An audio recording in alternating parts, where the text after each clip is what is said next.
President Joe Biden on Wednesday ordered new sanctions against the military regime in Myanmar, taking action after the military this month staged a coup in the Southeast Asian country and arrested de facto leader Aung San Suu Kyi and other senior politicians. Biden said he was issuing an executive order that will prevent Myanmar's generals from accessing $1 billion in assets in the United States. The military must relinquish power it seized and demonstrate respect for the will of the people of Burma, as expressed in their November 8th election. So today, I'm announcing a series of actions that we're taking to begin imposing consequences on the leaders of the coup. The president said the United States and a broad international coalition are calling on military leaders to free political detainees. He said that the people of Myanmar are demanding that power be restored to the civilian government. The president's action came on the same day that thousands of people in Myanmar defied the military government and took part in mass demonstrations. AP's Charles de Ledesma reports. Buddhist monks with placards saying freedom from fear chant slogans in opposition to last week's military coup. Witnesses estimate that tens of thousands of protesters have turned out in Yangon and Mandalay, the country's biggest cities, demanding power be restored to Aung San Suu Kyi's deposed civilian government. There are reports that Suu Kyi's headquarters has now been raided and guns levelled on protesters at demonstrations. The US has strongly condemned the violence against citizens, and New Zealand has suspended all military and high-level political contact with Myanmar. I'm Charles de Ledesma. President Joe Biden on Wednesday announced plans for a Pentagon review of national security strategy on China as part of his push to recalibrate the U.S. approach with Beijing. The president announced the review during his first visit to the Pentagon as commander-in-chief. It will require a whole-of-government effort, bipartisan cooperation in Congress, and strong alliances and partnerships. That's how we'll meet the China challenge and ensure the American people win the competition of the future. Defense Department officials described the review as a sprint effort that would weigh U.S. intelligence, troop levels in the region, defense alliances with China, and more. Biden is determined to depart from former President Donald Trump's approach to China, a relationship that placed economic and trade concerns above all else and then hit a wall after the coronavirus pandemic. On the first full day of former President Donald Trump's second impeachment trial, Democratic House managers are trying to prove he incited a riot at the Capitol January 6th. AP's Sagar Meghani has more. Lead prosecutor Jamie Raskin says to those who were in the Capitol January 6th, it may have felt like chaos and madness. But there was method in the madness. Eric Swalwell argues the president had long laid the groundwork. He built this mob over many months, convincing supporters the election had been stolen, summoning them to the Capitol the day Congress was to certify Joe Biden's win, and then urging them to fight like hell. The call to arms. Joe Neguse and other prosecutors say the commander-in-chief had become insider-in-chief, watching with glee as the mob attacked the Capitol and doing nothing to stop it. For that, they say the Senate must convict him. Sagar Meghani, Washington. One of Saudi Arabia's most prominent political activists was released from prison on Wednesday, according to her family, after serving nearly 3 years on charges that sparked an international uproar over the kingdom's human rights record.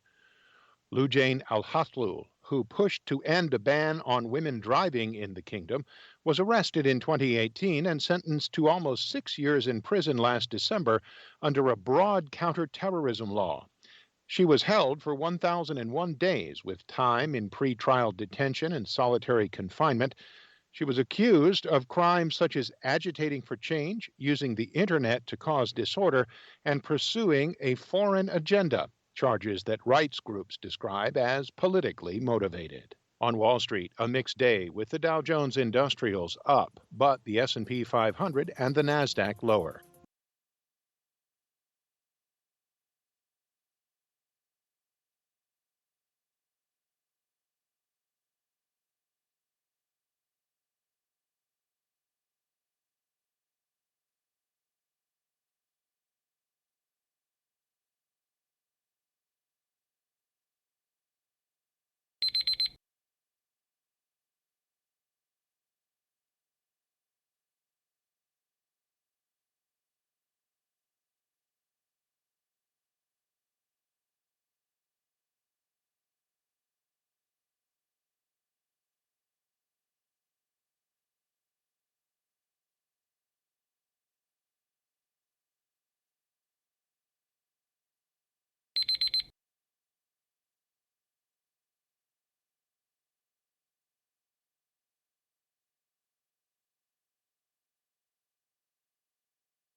Hi, thank you for watching. I hope the videos are useful for you. Please subscribe to my channel using the button below.